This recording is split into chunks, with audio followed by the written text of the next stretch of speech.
Here's how to fix Valorant not launching or not starting or not opening.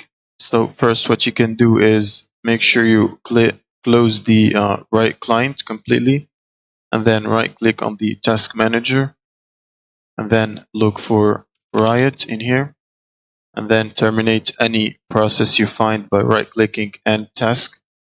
You would also look for Valorant, and if there is anything running, you will need to end the task as well. Now you can simply close this.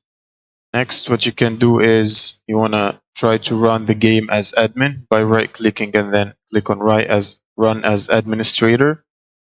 Now, if that still does not solve the problem, what you can do is make sure you have the latest graphic card driver installed by going to your graphic card app, for example, NVIDIA. For me, I'm going to open NVIDIA app, and in here you want to check for updates and make sure you have the latest update under drivers section. Click on this arrow here, and it should check if you have any updates that can be downloaded.